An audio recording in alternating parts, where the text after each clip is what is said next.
Almost every rich country in the world is in demographic decline, not having enough children to sustain their population. Should we do something about that? Lyman Stone is the director of the Pronatalism Initiative at the Institute for Family Studies, and he joins the podcast to talk about pronatalism. Should we encourage people to have more kids?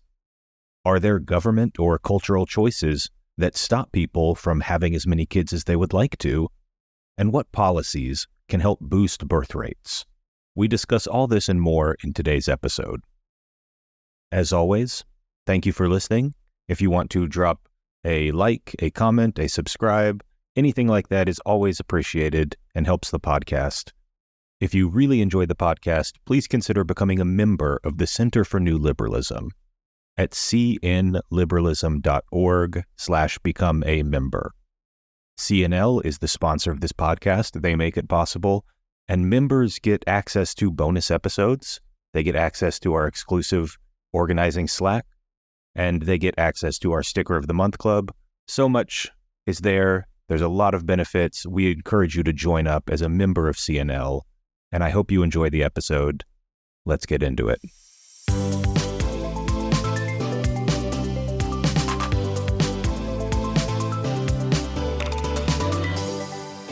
Welcome, everyone, to another episode of the New Liberal Podcast, part of the Center for New Liberalism. I'm your host, Jeremiah Johnson, and joining me this episode is Lyman Stone. Lyman, welcome to the show. It's good to be with you. All right, so let's talk about the kind of, at a very high level, what natalism even is, or pronatalism, because I think this is something that, a lot of people have probably seen in passing, but it's not a lot of people's top political issue. It's not something people think about very much. Well, it should be. That's part of the argument, I guess. But let's say, at its core, pronatalism is a movement that says people should have more children, and we can debate the exact nature of that statement. But I guess at a very high level, why? Why should we care about how many children people are having? What is the reason to even care about this in the first place? Why should we bother? So, there's that meme that's like, we live in a society. And on some level, that meme is kind of the reason why we should care. Because everything in our society rests on one fundamental assumption, and it's that tomorrow exists. Okay? If you don't think tomorrow really exists, then interest-bearing products make no sense, okay? Nobody would issue them. Long-term planning makes no sense. Everything we do is oriented towards the idea that tomorrow exists. And not just exists, but exists in a way that's relatively stable and comparable to today, okay? Literally everything in society, you boil it down, the fundamental assumption to how things work is that there is some justifying principle for foregoing certain things today in order to get better things tomorrow. Okay, I don't steal from the candy shop today because I think that I might be punished tomorrow, or because I think that if everybody stole from candy shops, I wouldn't benefit from candy shops over the rest of my life. Okay, so most of us get this in a lot of different ways. We understand this intuition. Where there's some confusion on this is understanding this in the generational tomorrow. Okay, not just literally tomorrow, but 20 years from now, 30 years from now. So, the place a lot of people do understand this is on something like Social Security or Medicare, where they're like, okay, I understand. We're paying into a system that pays for old people. There's not really, it's the government's not really saving a pile of cash somewhere to pay those old people. I understand that really it's current workers paying current retirees. And so if we have a lot of retirees and not very many workers, we're going to have to tax the workers a lot higher to maintain a stable standard of living for the retirees. And people kind of intuitively get that. But then they're like, okay, well, so Social Security is not going to be there for me, so I need to save extra money. Okay. And that sounds great until you realize money works the same way, right? That fundamentally the value of the dollar depends on people wanting dollars. And if there are fewer people doing productive work in dollar-denominated economies, well, guess what? Your dollar ain't worth that much. More broadly, we can think about something let's say you invest in a company, You take your savings, you put it into, a company that makes widgets. Well, if there are not as many people doing productive jobs that earn them money to buy widgets, well, widget companies aren't worth as much. And so your asset appreciates less. And so classically in economics, we think that when the growth of the working age population is low, that the real return on assets should, in general, decline. Now, there may be some unique assets that deviate from that, like things that are uniquely beneficial for old people or retirement. But in general, as the growth of the working age population declines, we expect lower return on assets. We also empirically, we observe less entrepreneurship, less innovation, less patenting, slower adoption of new products, frankly, greater market power by existing actors, less entrance of new players into markets, all these kinds of indicators of less dynamism. Sometimes you get this idea that like, okay, well, maybe we will innovate our way out. We'll have fewer workers, but they'll have much faster productivity growth. But in practice, what we actually observe is that when population growth slows down, productivity growth tends to slow down as well. Because older populations and populations that have greater demands on them to be in low productivity growth service sectors like care of elders, this tends to actually structurally shift the economy to a lower productivity growth. And so, that's kind of a big economic reason, is like we will all be poorer and less prosperous in a world of lower fertility. And I have a question there. This is not where I had actually planned to take this, but something you said there kind of sparked a thought about this society. We all live in a society, right? And we depend on the future. This unspoken assumption, and I had not really planned to go here, but one of the things that I think about a lot is doomism in younger generations, and the fact that if you ask young people. I'm going to get the exact number wrong, but somewhere between a third to half of them are the world is doomed because of climate change. Like they personally expect to die. And so I guess my question here is climate change from this perspective actually a pro-natalist issue, in that you've got to make young people think there is a future in order to break through here? Yeah, it isn't just climate change. I actually have a paper on this looking at this in Canadian data.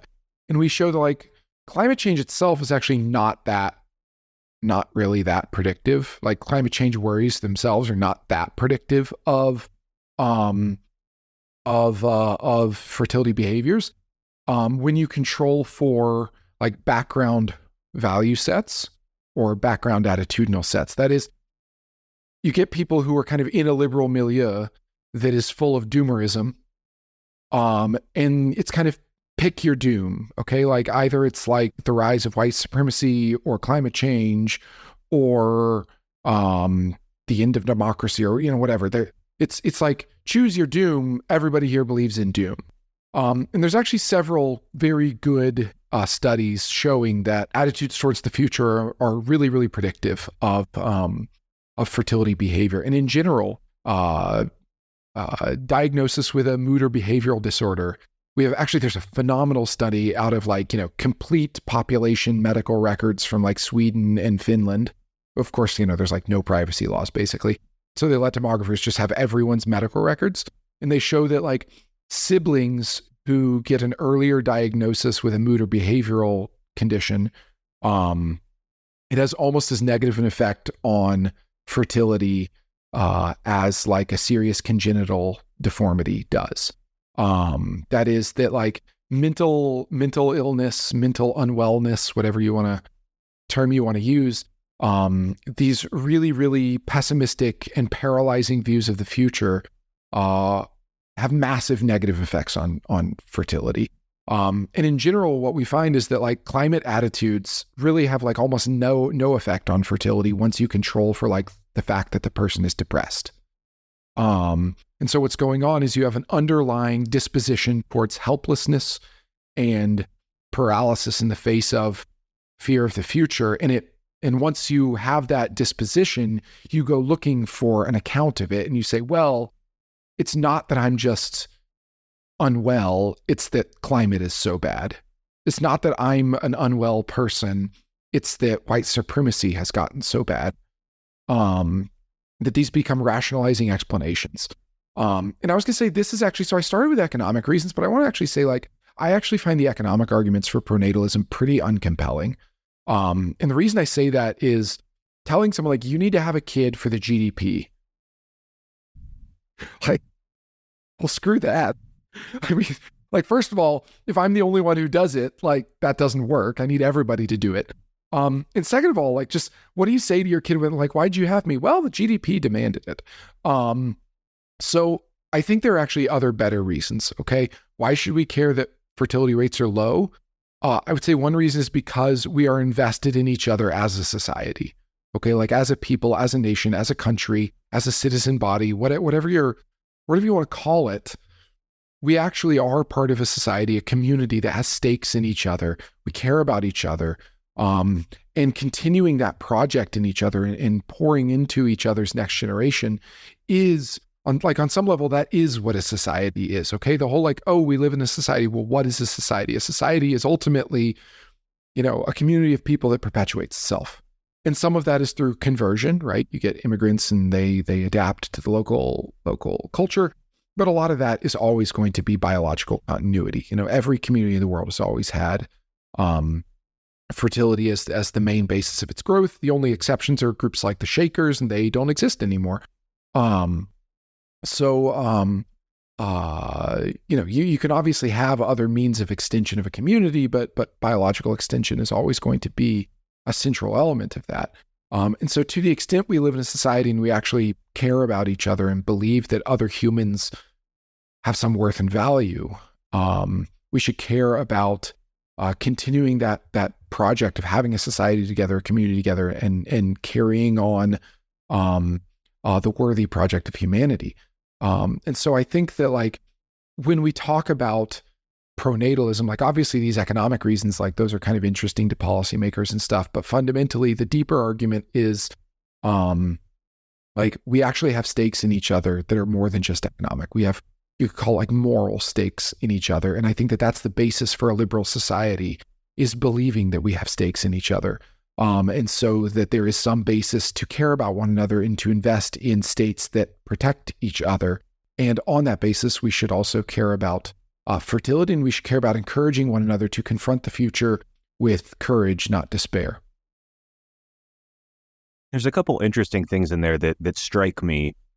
The economic case, I understand, like you said, it's most obvious with, like, big programs that everybody's already familiar with Social Security. I think that's why that's an easy case to make, because Social Security is such a prominent program in America. And I'm sure in other countries, we're going to get into, I'm sure, like, how this is an international thing. Birth rates are declining all over the world. But in America, Social Security is the big obvious case. And I get your point for, like, you can't tell your kid that you had them to, like, shore up Social Security's budget.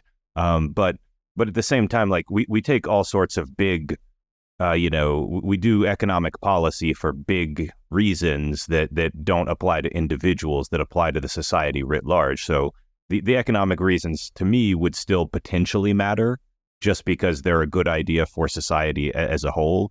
Yeah, sure. And they matter for assessing the sustainability of a policy, right? If you say, okay, we're going to do this thing, we're going to spend all this money, and we're going to get nothing for it, that's very different than if you say, okay, we're going to do this thing, we're going to spend all this money, and the result is we're going to have, 2% more taxpayers in the future. Like, that is a different kind of calculation. Yeah. Well, because we're going to get into talking about, like, policy fixes and what can we do, kind of as a question mark to put on this. But the other thing that struck me was that, I think there's something interesting here, especially where I come from on kind of the political left. And I am not like a capital L left, I'm more of a center left liberal. But certainly on the left, there is kind of this doomerism and kind of, a view of humanity that is fundamentally negative sometimes. Mm-hmm. You see that, like, humanity is a plague, humanity is the problem. We need to do degrowth. We need to, like, you see people like Jane Goodall saying, like, the human population should only be 500 million people. And there's this really fundamentally like negative worldview that's pessimistic, and it would take too long to get into like breaking all of that down. But that's very interesting because I tend not to be that way. Like, I like people. I tend to think people are good. And I don't know if that's like a crazy thing to say, but, the people are good. And, I'm not, I don't have a strong opinion about like, does that mean you're morally obligated to go have a lot of them because, have a lot of children because people are, having more people is positive.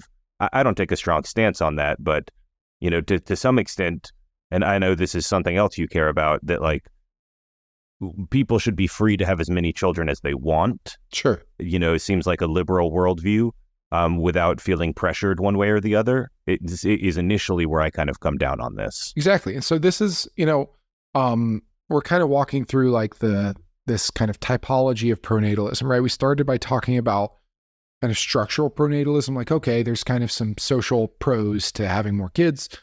Then I suggested that really, what it comes down to is like, is there really a community that you're invested in? And I think we do care about this community of, call it Americans, if you will. And we think that there's some, intrinsic good to perpetuating this project. But finally... and more than just Americans, though, like I assume at least you would believe this argument that you're making kind of extends to Italians or Russians or Japanese people or whatever. Yeah. Sure. I suspect that Italians care about Italians and French care about French. Yeah. Yeah. Or Koreans about Koreans, whatever the case may be. People have communities they care about, right? Is the point. And so they should probably be invested in caring for the life of their communities. But then finally, where at the Pronatalism Initiative at IFS, our kind of real ruling principle in pronatalism is really neither of these. It's what we call freedom-focused pronatalism. And it's exactly what you said, right? We know that people want more kids than they're actually having.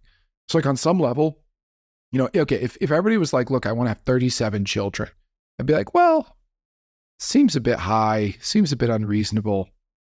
I don't think society's required to help you have 37 children. In the same way that like society's not required to help everybody have a private yacht. Okay. But on average, what people say is they want like 2 or 3 kids. Like that's what most people say. It's like 2 or 3. 1, 2 or 3, but the average is like 2.2 or something in the US. And these numbers are highly predictive of actual behavior. That is, people who want more kids when they're like 15 do end up having more kids in longitudinal data. When people end their lives with mismatches between what they desired and what they had, particularly if they undershoot their desires, that tends to be associated with lower subjective well-being at end of life. Childless people have some adverse outcomes in retirement in particular. And so on the whole, I think we can say that like this is a reasonable desire. Like people saying, I want to have 2 kids. This isn't a crazy thing. This is something that in a functional society, like if people want it, they should be able to get it. If they don't want it, whatever. But like if they want it, they should be able to obtain that. And when we say should be able to obtain it, people are like, well, you could do it. You could just, it was not rocket science how to make a baby. You could do it. But the point is they should be able to obtain it without sacrificing a great deal of relative status and well-being. And this is really the crux, that the point of like having a society with economic growth is not that like, I don't think any of us are like, okay, we want economic growth, but only for the people who choose not to have children. I don't think that's what's that's not nobody, that's nobody's like objective function. Okay. Can I ask a clarifying question here? Yeah. Because like, I know there's surveys that show like, like you said, you can ask people how many kids they want, sure, and they tend to have fewer kids than they say they want. Yeah. But economists have a concept called revealed preference, right? Where people may say they want one thing, but they act in a different way. And it, maybe not always, but it sometimes that reveals that what they actually want is what they ended up doing in real life. So how can we be sure, I guess, that when people say they want a certain number of kids, but they actually go have a different number of kids, That they weren't just, oh, well, they were kind of wish casting, and maybe I'd have this many kids, but what they actually wanted was a smaller number. So this is a great question, and I get this all the time, and so I'm really glad you asked it. So classic example of revealed preference is, okay, you've got an apple that's... You say you're going to eat vegetables, but you go buy the chocolate bar. Right, exactly. So you're in the grocery store, and everybody on the survey says, I prefer to eat apples rather than candy bars. And then they're standing there, and there's an apple and there's a candy bar, and they're similar price, and they buy the candy bar 90% of the time. Okay, so the revealed preference is actually they like candy bars. So there's a couple of factors involved here. First, revealed preferences are only accessible when options are real. Okay, so like if you're to say, well, do you prefer apples, candy bar, or apples that taste like candy bars but have the nutritional facts of apples? Well, they might actually choose that, but that's not actually an option. Okay, so I can't tell you anything about revealed preferences for options that don't exist. Second of all, revealed preferences are conditional on a given exchange rate or a given price. Okay, so like if apples were 20 times as expensive as candy bars, I wouldn't say, well, the fact that people are choosing candy bars means that people really don't like apples that much. I'd say, no, it means that apples cost 20 times as much as candy bars, okay? So to actually calculate a revealed preference is not merely a question of observing behavior. What you actually have to do, which any real economist recognizes, but then they forget as soon as they're talking about public issues, is you actually have to like calculate the slope of these welfare functions, okay? You actually have to get, this is actually a very complicated beast to try and estimate a preference function from behavioral data. This is not a trivial task. And so there's, decades of models that try to do this, and they are way more complicated than just her to her to her. Well, people say they want 2, but they actually have 1.5. Because if we think about the market for children first, people don't want kids, okay? People want to raise kids, and they want to raise normal kids, and they want to do so without suffering a major hit to standing, status, material welfare, whatever. So the point is, first of all, raising kids is a coordination problem, okay? You don't just go, I'm going to raise kids. Say, okay, first of all, this is an 18-year project, so there's like kind of a risk management thing. Second of all, it takes 2 to tango.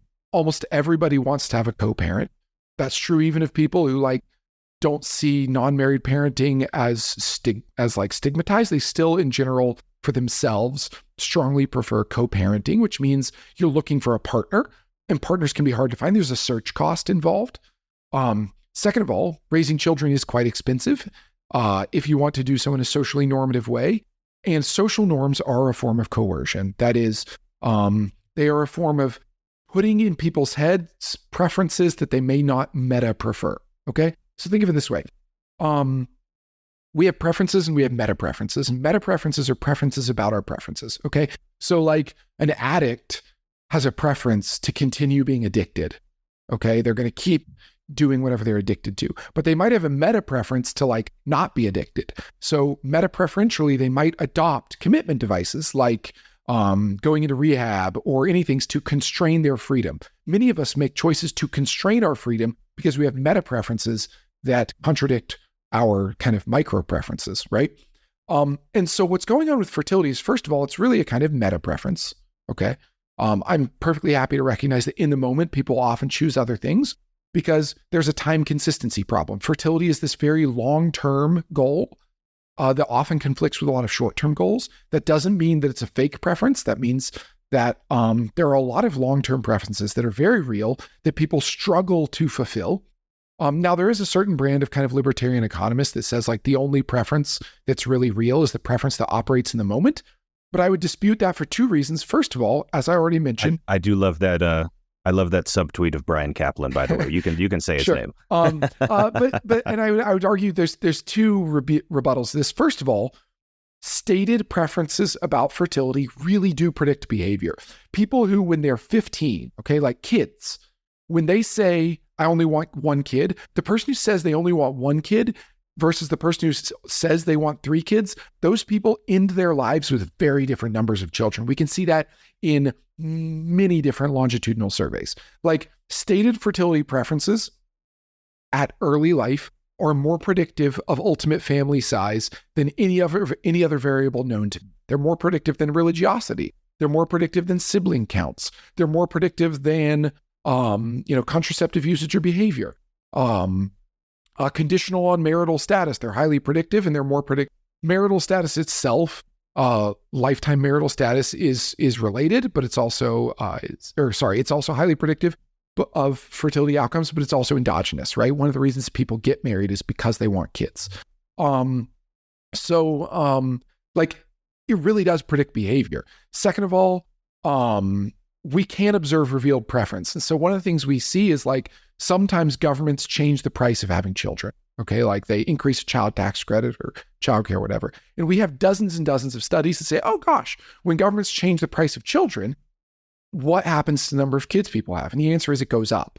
And the elasticity is pretty straightforward. In general, if you change the net lifetime cost of raising a child to maturity by about 1%, give or take, and estimating the all-in cost of raising children can be tricky, but best guess, if you reduce the cost of having children by about 1%, fertility rates tend to go up by about 1% or a bit less than 1%.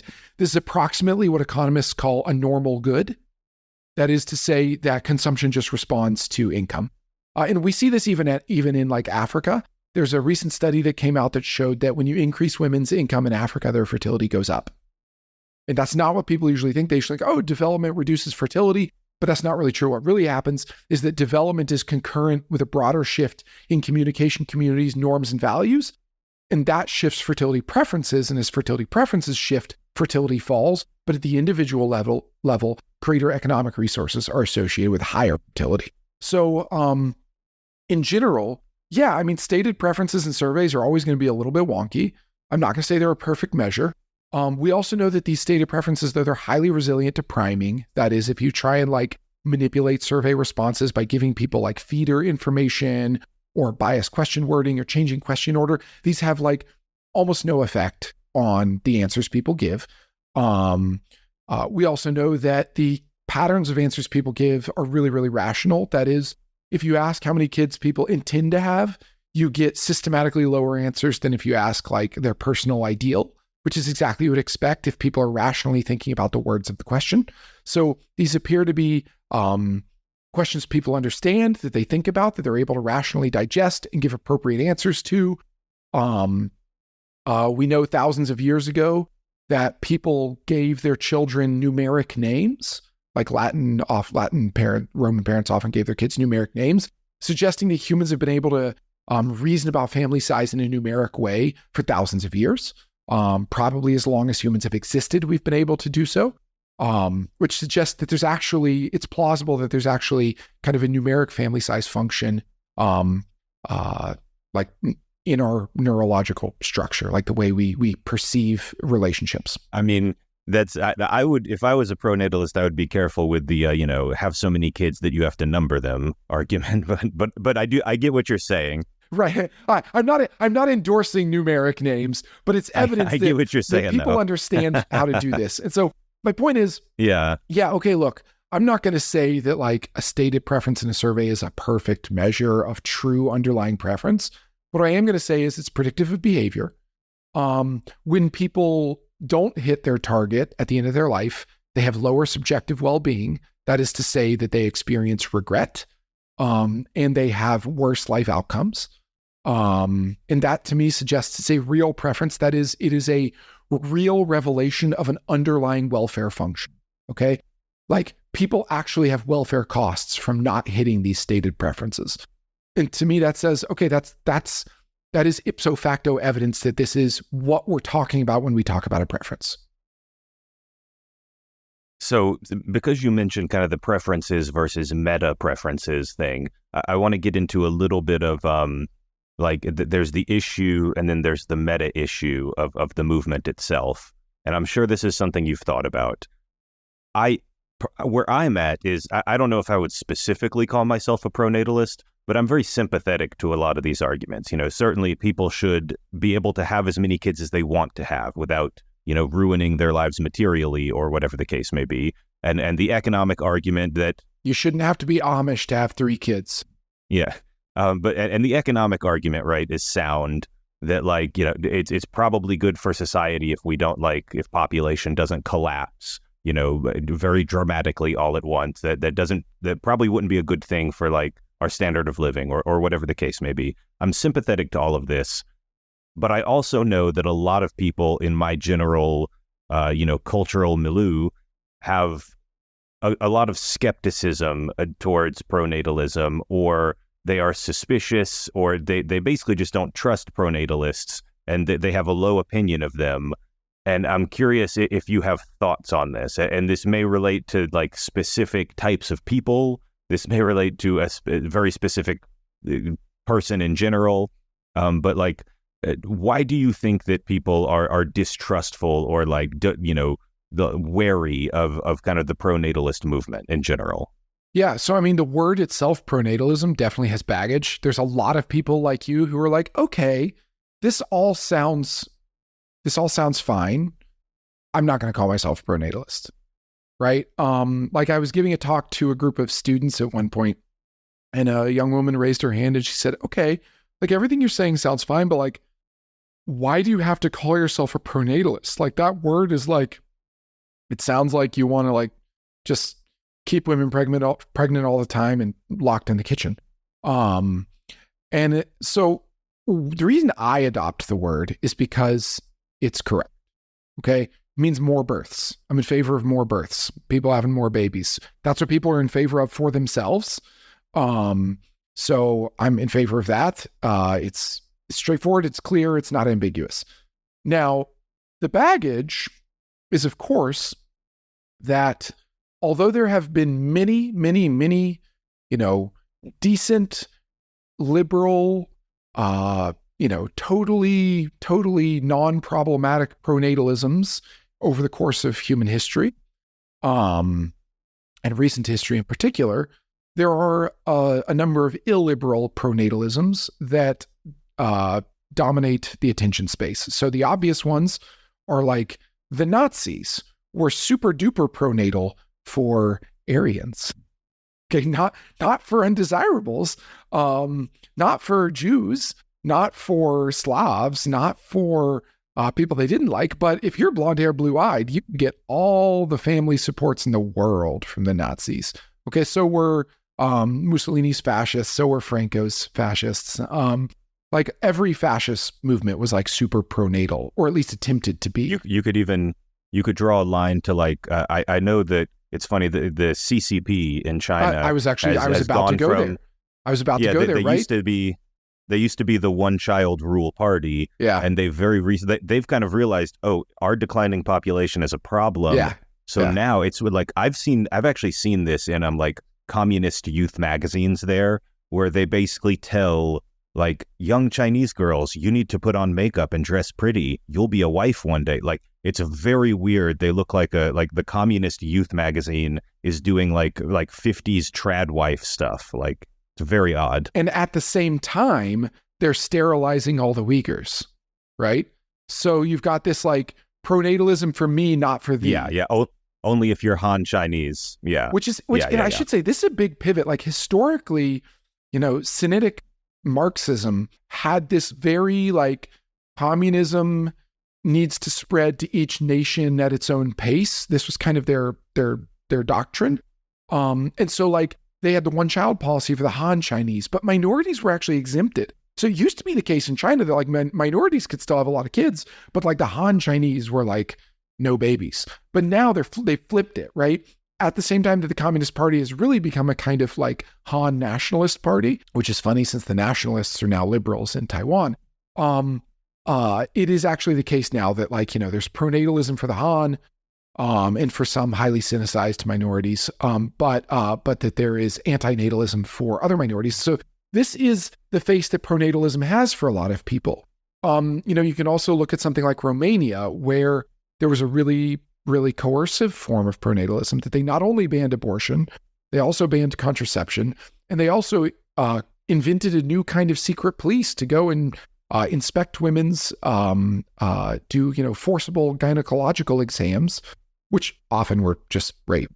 And the result was fertility did rise, and it stayed elevated for the entire duration of the policy. It had a large temporary and cohort effect on fertility, like this policy, quote unquote, worked.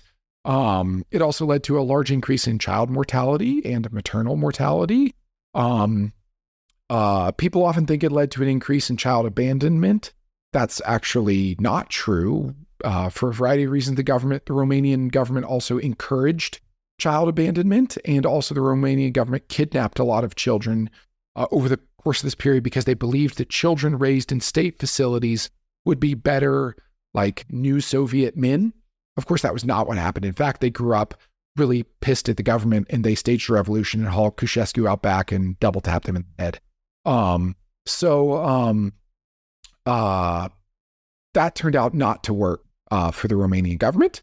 But in the short run, or not short run, the medium run, long run even, like 20 years, births did go up. But this is why pronatalism has baggage, okay, is because there are 4 or 5 of these examples of just really horrific stuff that nobody wants to be associated with, rightly, because it's gross and vile and wicked.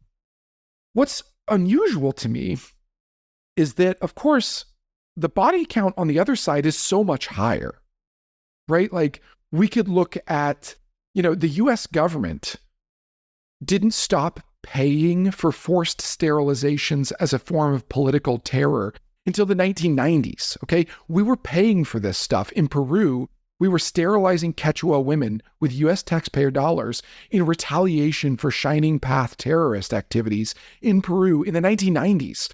And the Peruvian president who was behind this scheme, he's been convicted now of like crimes against humanity for all of this, but none of the US politicians involved are ever gonna get any reputational damage, okay? Even though like we obviously knew what was going on and we're paying for it. That was in the 1990s, okay? We're doing way worse stuff in the 70s. I mean, we didn't stop forcibly sterilizing people in the US and Puerto Rico, and particularly Black and disabled people in the South, until like the late 70s or early 80s. Like, this is living memory stuff. I mean, when World War II ended, like the Nazi sterilization campaigns of like disabled people did not stop. Okay, they just rebranded.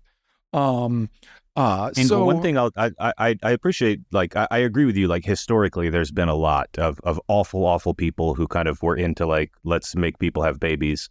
But I honestly don't see as much of that as I see like, and I'm going to say the name that we probably can't avoid saying, which is the Collinses, that people see like Malcolm and Simone Collins, and they just get weirded out by I don't know, their vibe. Yeah. Or like, I don't know if it's the fact that they're the wrong communicators, or that they legitimately have creepy ideas sometimes, or like, I'm curious what your stance on them is, but like a lot of people react to not the Lyman Stone liberal vision of what we're talking about here, but like some weird like Gattaca shit kind of thing. So I'll just say right here, like, the antenatal, it's always amazing to me that people treat the pronatal position as like this, like, socially taboo thing, when I'm like, dude, have you seen the body count on like, quote unquote, like helping women have reproductive freedom?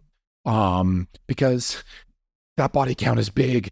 It's like every country in the world, like throw a dart at a map and you hit a country that like held women down and cut up their bodies.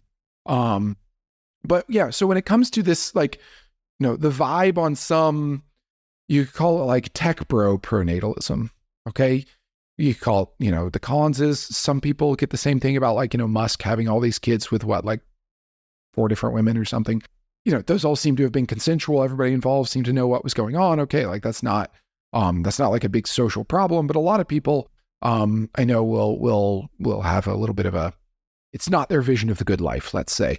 Elon Musk is not a good, communicator to liberal communities at this point, I will say. Sure. I think there's a couple of things going on. One, I mean, obviously race is like a huge factor here. Particularly in the US where our racial dynamic is both like so toxic and so repressive, right? Where like you can't like people feel bashful about saying like one of the reasons I want to have kids is because like I want to continue my family lineage. Because they're like, oh, is that racist? Is it racist to say I want to continue my family lineage? It's like, no, it's not racist. Like it's okay to love your family. And it's okay to love your family because they're a lot like you. Like that's fine.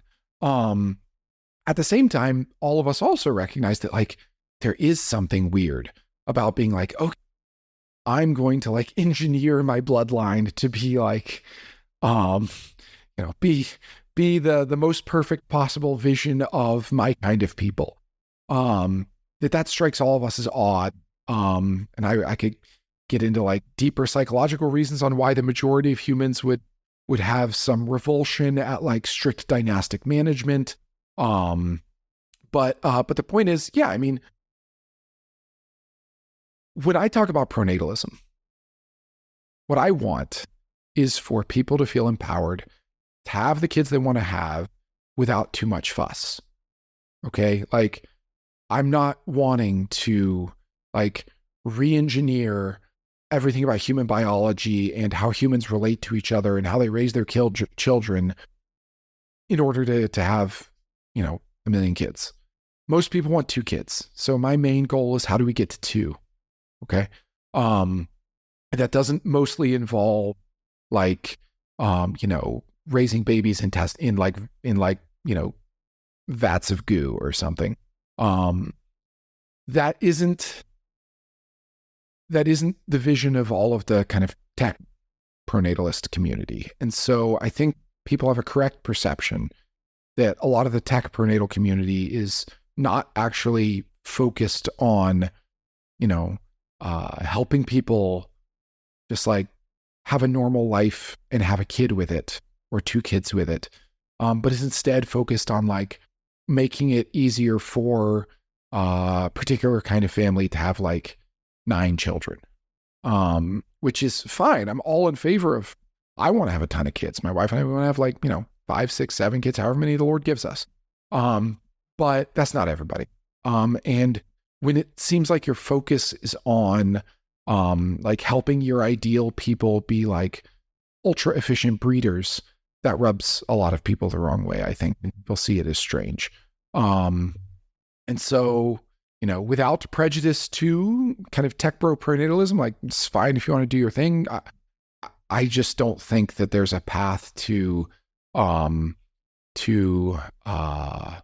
effective pronatal society on the back of, I mean, the Collinses in one of these articles were quoted saying like, the typical pronatal is like, an autistic tech nerd. And I was like, okay, first of all, like, which is very funny. Right. And I'm like, first of all, autistic people have like 40% lower fertility than other people on average. So like just point blank, no. I think it's very funny in particular because, if you had asked me 20 years ago, 20 years ago, the phrase pronatalism didn't exist. But if you had told me what it was and you said, well, who's a typical pronatalist? I would not have said autistic tech nerd like the Collinses. No. I would have said like that show on TLC, 20 kids and counting or whatever it is. The typical pronatalist is like a weird religious person who has views that I don't endorse about like the role of women in society and like, And that's true. And I want to be clear, that actually is the typical pronatal. Like the typical pronatal person actually is primarily religiously motivated. I mean, I'm a very religious person. And like, I can give all these public reasons, right, about pronatalism that I hope are persuasive. But like, press me hard enough and ask like, Lyman, why are you a pronatalist? And it's like, well, because I think that every human bears the image of God and is worth bringing into the world and worth supporting.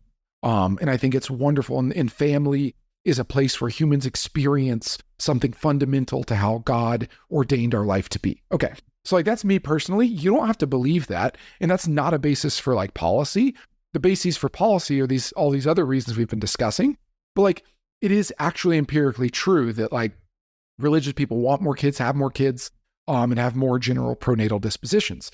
partly because religion is a pretty sophisticated technology for two really important tasks for pronatalism. And one is dispelling doom.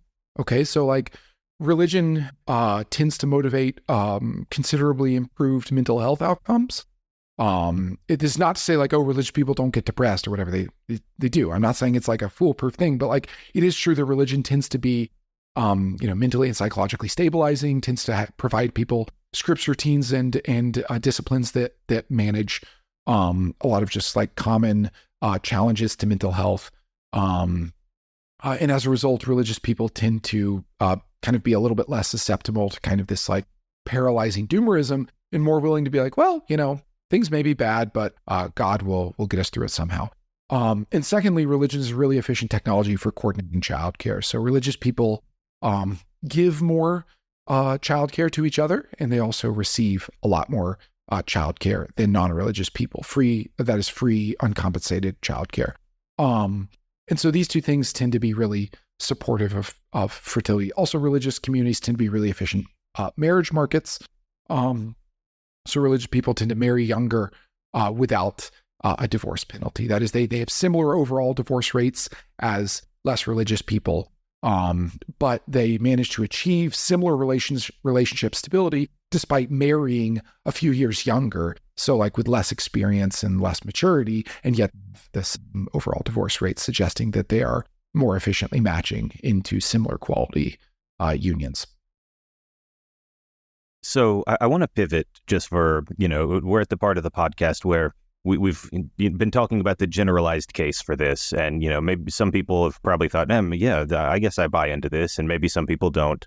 But at some point, you've got to do something about it, right? And I'm guessing that's your day job. That's, thinking about how do we actually change things. We wave our magic wand and we declare higher fertility.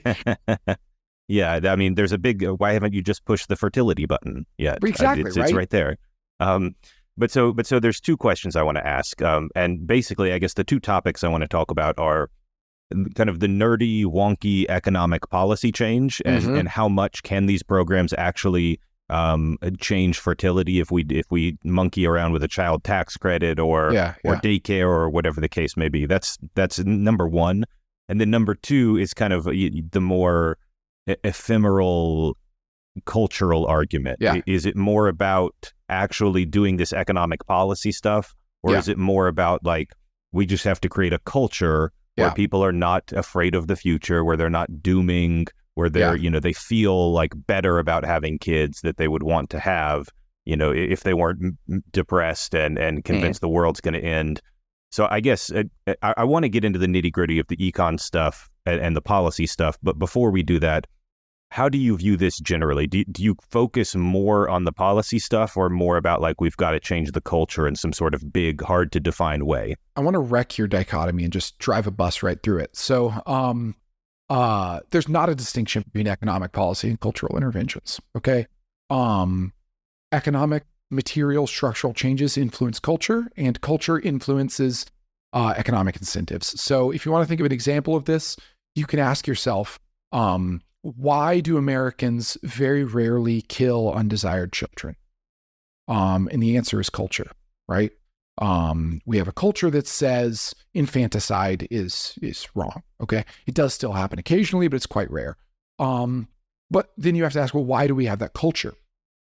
And, there are historic and ultimately economic and material reasons for this. And in particular, one of the dominant reasons for this in the US and in the modern world generally, like why is infanticide, like the war against infanticide is being won. Like it is being, in every corner of the world, infanticide is being like driven into the darkness. Why?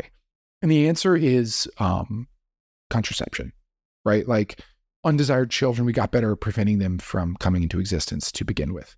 And to some extent then as well, even if they do come into existence, abortion. And so now, pro-life people such as myself would of course have some concerns with abortion. We'd say, well, how different is it really from infanticide? But regardless, it is true that like as a social phenomenon, infanticide is going away for structural, economic, technological reasons. but also cultural ones, right? They feed into each other. You can't separate these because it turns out that the culture motivates the use of the technology, and the availability of the technology makes it easier for certain cultural norms to become hegemonic, okay? So if we apply this to pronatalism, okay, an example I like to give is like Israel, okay? Israel's like one of the only industrialized countries that still has like 3 kids on average.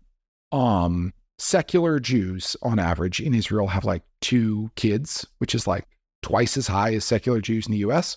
Highly educated women with jobs in Israel on average have like 2 kids, 2.5 kids, something like that. So the upshot here is, okay, so how did they do it? And there's a lot of academic study that shows that the way they did it was policy. Okay, Israel has really, really generous family policies, like more generous than almost any other country on earth. Every kid you have, the benefits you get bigger. And I don't just mean like you get a second benefit because you have a second kid. I mean, the benefit for the second kid is bigger than the benefit for the first kid, and so on and so forth. Call it childcare, call it child allowance, just there's like a whole wraparound set of policies that make having children in Israel very lucrative. Then you have to ask, why is the policy so generous in Israel? And the answer is because of a cultural ethos that says that like Israel needs babies. We need to like repopulate after the Holocaust, or we're surrounded by all these Arabs who hate us. So we need to have all these babies. Like there's a cultural ethos that first of all makes the policies politically viable, and second of all motivates people to use the policies in their intended way. That is to not just say, okay, I'm going to take all this money that I get for the kid and plow it into, extra after school tutoring classes. They say, no, I'm going to plow it into, financing an addition onto my house so that I can have another bedroom so I can have another kid. Okay. That is, people choose to plow the resources into quantity rather than just like a quality rat race. There's a nice recent paper that shows that in Korea, this is not the case. In Korea, when families get like extra like educational subsidies for their kids, all it does is fuel like more tutoring for each kid. And so it all goes into quote unquote quality investments. Now, this is a place where I'd very much agree with Brian Kaplan, for example, and say, do these quality investments have any effect? Do they actually benefit the kid? And the answer is no, they don't. They're wasted spending. They're just lighting money on fire for no benefit for their children. But regardless, they believe there's a benefit. So a cultural norm motivates the actual elasticity of a fiscal policy with respect to fertility. Okay, so people's willingness to convert fertility benefits into additional fertility rather than intensification of parenting is dependent on cultural norms. And yet that doesn't mean the policy doesn't matter. The policy does matter, but the point is, these things, it's not chicken or the egg. It's not a snake consuming itself. It's just an interaction of the two. And so what we have to do is we have to understand that there's not a silver bullet. There's not going to be one policy that we can just roll out in every country that's going to raise fertility. We have to understand that the effect of a given policy is going to be culturally variant. And so we need multiple and simultaneous interventions in the structural costs and incentives of having children, and also the cultural norms that surround those policies, and frankly, the public and political narratives we tell about them. So let me, insist on something right here, because you've driven a bus through my dichotomy, right? But I'm going to tape it back together as best I can and say, like, I fully recognize, these things interact. Culture interacts with economics, but you as the director of the what was the name of it? The Pronatalism Initiative. I was about to say institute, but no, it's the Pronatalism Initiative.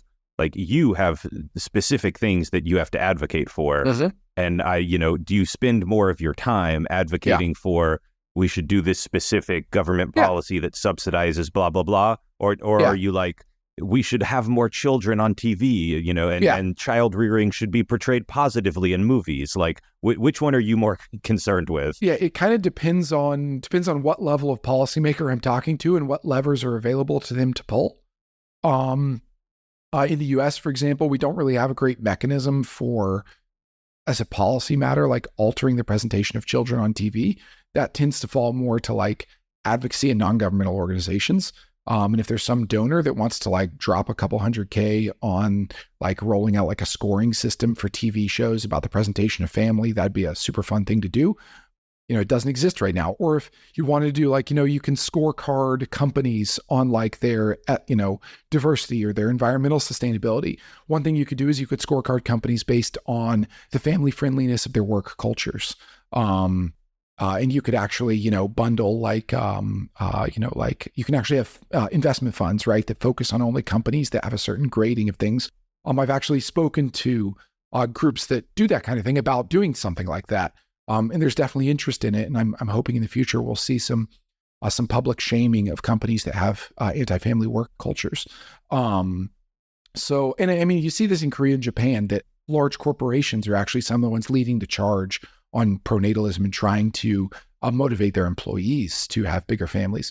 But when I talk to policymakers, particularly the federal level, my hit list is stuff like, look, we have huge marriage penalties in means-tested programs, where if you're a working class person and you marry another working class person, the two of you together have way lower income than the two of you apart, because your joint income puts you over a lot of eligibility thresholds and stuff like that. So we need to fix that. We need to eliminate marriage penalties from things like the EITC, Section 8, Medicaid, CHIP, SNAP, TANF, all this stuff. We need to eliminate all these marriage penalties because marriage has a causal effect on fertility. Married people, for an obvious reason, when you're legally bound to someone, you have a stronger guarantee of their future involvement and your future claims on their resources. And so marriage causes people to transition into fertility at a higher rate. So we want to get people married, and we know that marriage penalties are a big reason why marriage rates have declined for lower income people in the US. So let's tackle those marriage penalties. Another thing that I advise policymakers on is you could consider changing the names of programs. And I know that sounds silly, but we can think of something like the child tax credit. Okay. You can think of like 3 different names. One of these you could call, is what we currently have, the child tax credit, which is pretty neutral. Like, okay, it's just money back for a child. Okay. You could also call it something like the parenting wage or the family wage. Okay. Which is saying, hey, we're paying you to raise children. That's actually what we're doing here. You could also name it something totally on the other side. You could call it something like welfare for families, right? Which is going to totally toxify it for a whole set of taxpayers. So how you name a program, we know from other studies that like if you give families a cash grant and you tell them like, this is just a cash grant for your family, they will spend it on a different thing than if you tell them this is to pay for your children's education. If all you change is how you brand a program, it does change how people spend the money. And so I think we should more explicitly brand our family programs saying, hey, this is to support you like being married, staying married, and having the children you want to have. I think we should rebrand programs to communicate that. That's a cultural intervention, costs us nothing. But then we also have things that are like good ideas to do anyway, that remove barriers and that we could talk about in a better way. Like the biggest cost in raising children is housing. Housing costs are egregiously high, largely because of zoning and various rules that restrict housing supply. If we could build a lot more housing, and particularly if we built housing that was more suitable for young families, then you're playing to the audience here on this podcast. I know. This is a softball, but we know that we have studies that look at like fertility changes after exogenous shocks to housing prices, and we know that they have a positive. So it is the case that like if we were to liberalize zoning more and reduce the cost of housing, this would have a positive effect. Now, there has been a little bit of a dust up in pronatalism Twitter because if all you do is upzone, like build upwards around transit stops, for example, that probably doesn't have a big effect and may have a negative effect on fertility. For a variety of reasons, it turns out to be the case that people like density is not bad in the sense of like people, like a high population per square mile in a county. Density doesn't seem to have a big negative effect on fertility. And like living in an apartment building doesn't seem to have a big negative effect on fertility per se, but density and living in but being in a dense environment and in an apartment building together do seem to have a negative effect, possibly through psychological effects of crowding on people's perceptions of whether they want to bring a child into the world and their sense of doom. And furthermore, I mean, I think a lot of this, just from my housing knowledge, is just that like we're in the wave right now of like when we build, it's going to be mostly 1-bedroom apartments. And it's in our densest urban areas anyway. In the places we really, really need to do infill, there's a okay, but some of that is actually a legal issue, right? No, yeah, and that's what I'm getting to. Yeah. So like one of the reasons we build that is because like if you set what is this? I always forget which way this goes. If you set the parking requirements per bedroom, then it motivates you in favor of, I'm sure I'm going to get this backwards. If you set the parking requirements per bedroom, it motivates you in favor of 1-bedroom units because you'll get more rent per parking space that you have to put in, basically. In a lot of places, that's basically how it's done. And there's really just a more generalized argument that just the way we've structured our building codes in general, it really discourages 2 and 3 and 4-bedroom apartments. Like I live in New York. New York used to have a lot more apartments that were like big apartments with 4 bedrooms or whatever. Yeah. And now like new apartments are just not built that way because the shortage is so severe. You just have to get as many units as you can. The first major funded project that we're working on at the Pronatalism Initiative is actually exactly this. We're doing some massive surveys of family preferences, built form, and we're using some innovative methods to try and tease out kind of subtle variation in preferences, not just stated preference, but looking at people's unstated preferences, preferences they might not even be aware of themselves or might be unwilling to state, to try and look at people's trade-offs between neighborhood features, built features, prices, all this stuff, and see if pent-up demand for children is associated with particularly underserved kinds of housing markets. So we're doing a ton of work on this right now. This is the first area we're looking at because this is really a leverage area, right? Where like, if you could go to policymakers and say, hey, look, you want to liberalize, you don't know exactly how to do it. You're wary of just like hitting delete on the whole building code. Not a lot of policymakers willing to do that. What are 5 or 6, practical tweaks you could make that might be particularly helpful to help people move along their family life course? So we want, and particularly targeting that at governments that might be a little bit hesitant about like broad spectrum liberalization. So this is a really active area of research for us right now that we're really interested in and trying to empirically tackle because housing is really important. And I think that, this is a little empirically speculative, but I'll just put my cards on the table here. But I think as more research comes in, we're going to find that what's called the crowding hypothesis, which is basically the idea that like the psychological experience of crowdedness, which means a lot of people per bedroom in your unit, a lot of people making you feel crowded in small spaces in your buildings, and then public spaces that are very crowded, that those joint experiences feed in together to generating a feeling of there's too many people, we don't want to add more people, et cetera, et cetera. And so I'm interested in depercepting crowdedness. Well, let me transition from there because we're coming up on time soon, but there's a couple other things I'd love to ask about. One is the actual just empirics behind some of what we're talking about. My perception has been kind of trying to read some of this research. There's a lot of research and some of it is contradictory, like a lot of, the complex areas.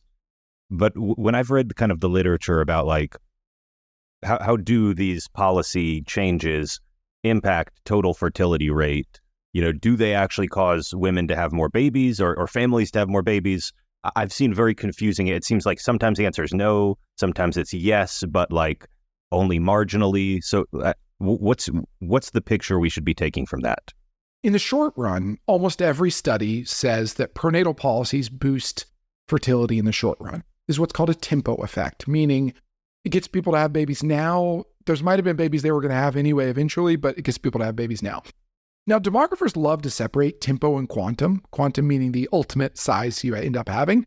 And for like 30 years, this was a really sexy thing to do in demography. It was like, oh, tempo effect versus quantum effect. This is really falling out of favor now as we're realizing that like a lot of these things we've been saying for decades were tempo effects. Like actually the people never had the delayed children, or the excess children were like never undercompensated for. That we're finding that actually that we've been over adjusting for tempo. There's actually a couple great papers showing that a lot of like tempo adjustment mechanisms are actually wrong, and that the tempo effect was greatly overstated. So, but second of all, for a policymaker, you actually don't care about tempo versus quantum. If you get people to have children earlier, as a policymaker, those people, when they grow up, they will be growing up a few years earlier than they would have been, and they will have children earlier. Okay. So like population growth goes up both through the tempo and the quantum effect. So like at the policy level, like who cares? If all you care about is like population growth and birth rates and stuff, it truly doesn't matter if it's tempo or quantum. So, but second of all, measuring quantum effects in like a quasi-experimental environment is really hard. Because quasi-experimental environments are dealing with sharp discontinuities, but quantum effects are only going to be measurable in like long-term cohort dynamics. And with long-term cohort differences, you don't have sharp discontinuities. Everybody's exposed to some degree. And the result is that detecting quantum effects is very difficult. So we rely on shorthands, looking at births of older women or looking at higher parity births or things like that. And most of the research we have suggests that quantum effects are smaller, but there are lots and lots of studies that do detect them when they try to look for them. But often we don't even try to look for them because it's not always clear how to do so in a given experimental design. Now, the debate comes in when you say, okay, like first of all, is this cost effective? And you'll get numbers like in a US context, you'd say from the elasticities we have that adding one additional child requires total spending of somewhere between $250,000 and $2 million. That sounds like a lot of money. But on a cost per life year, this ends up being something like 50% cheaper than adding one life year through med. Somewhere between like 50 and 85% cheaper than one more life year from, which means if you're like a gross utilitarian, pronatalism is cheaper per quality adjusted life year than most of our other government policies, even our highly effective ones. And that's not including the future tax revenues that person will pay when they grow up. So actually the long run cost is even cheaper. Whereas when you're putting money into retirees, obviously they're not paying a lot of taxes in the future. So like purely financially, pronatalism is not especially expensive compared to other policies. Now, I think there's a degree of grossness in that because like death prevention is like its own benefit aside from like quality adjusted life years, et cetera, et cetera. So I'm not saying that like you should take that calculation as gospel, but it is what it is. On pure like quality counting, pronatalism comes out leaps and bounds better than almost anything else we do in government. Now there is some debate then about exactly which policies are best. So sometimes people say that like childcare is best. This is incorrect. There's a lot of studies that they'll say, look, a 5% increase in childcare spending has a bigger effect than like a 5% increase in child tax credits or what have you. The problem with that is the 5% increase in childcare spending is very different in scale because, first of all, it covers a long period of time compared to, say, a baby bonus. Second of all, childcare is really expensive. Just is. When you do it dollar for dollar, there's a couple things that we know. First of all, our estimates for childcare are way more precise because variation in childcare is way more extensive. That is, usually when we study childcare, we're seeing how a given reform altered access to childcare. And we just have so much granular variation in that from like municipalities and local areas. that we can way more precisely say what the effect of childcare is.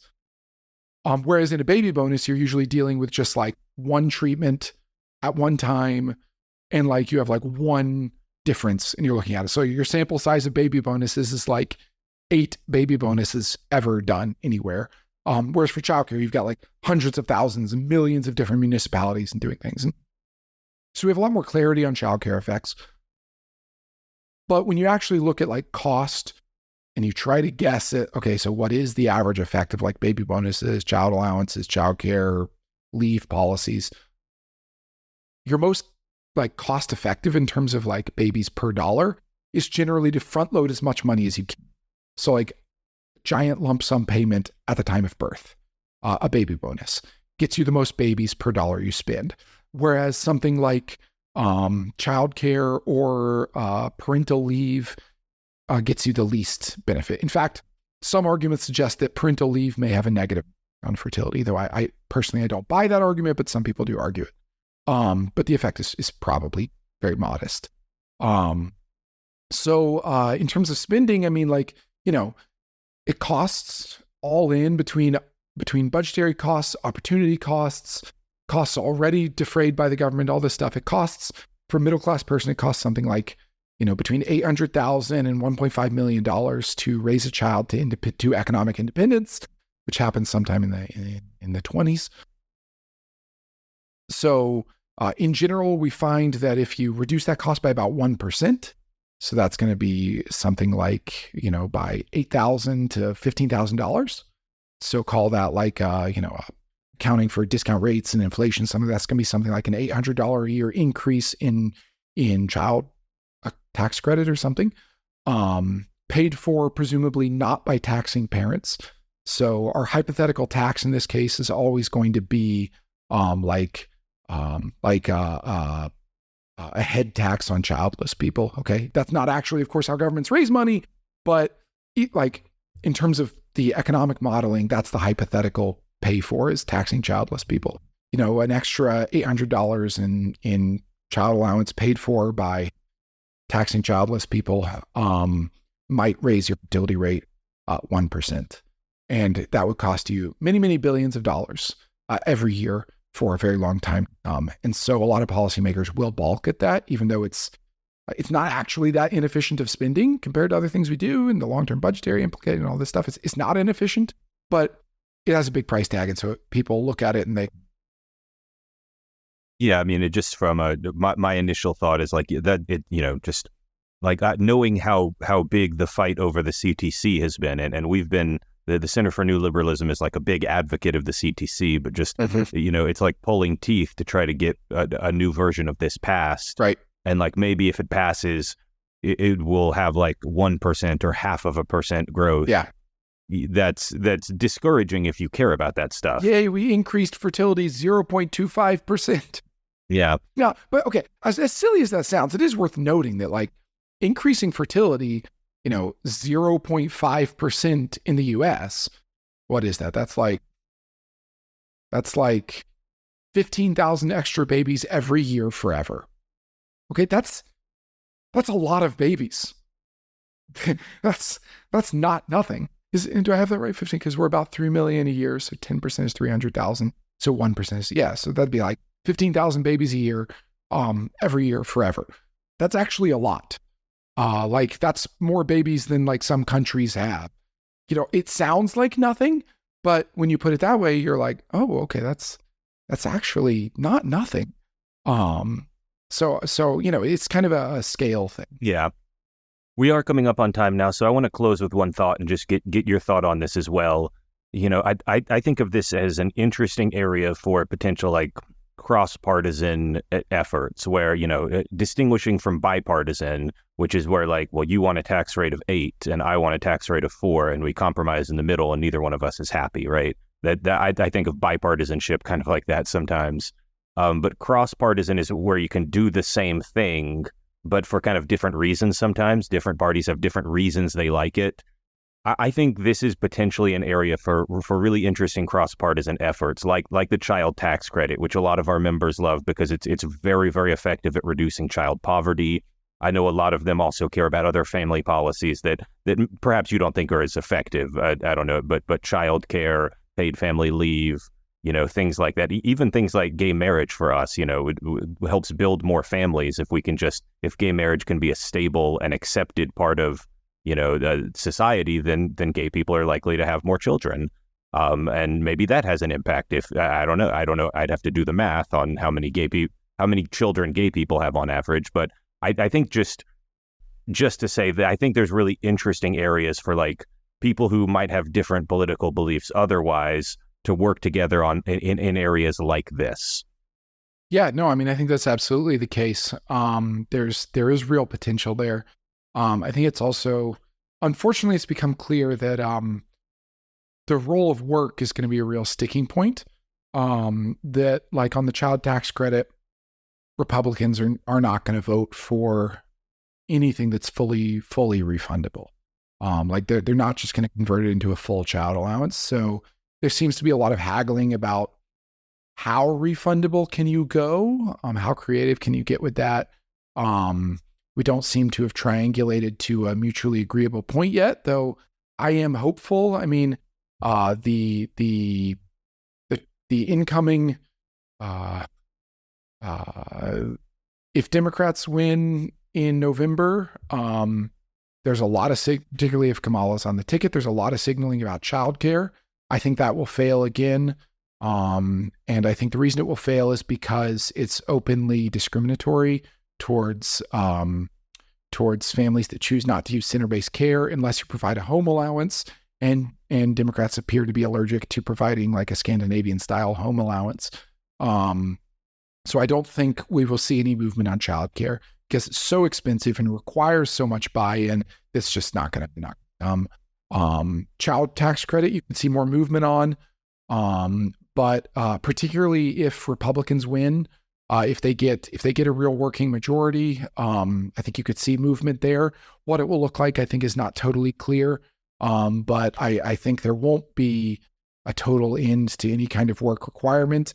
But certainly Trump's people have signaled that they want to be seen to be doing something for families. And so it'll be interesting to see if there's movement on child tax credit, because I think there could be, though what it will look like would be remains to be seen. Well, I hope that we can make some progress. Partisanship is always going to be what it is in the United States, but it doesn't mean we can't get things done occasionally. So with that said, I want to say thank you to my guests for coming on the podcast one more time. Lyman Stone, thank you for being here. My pleasure.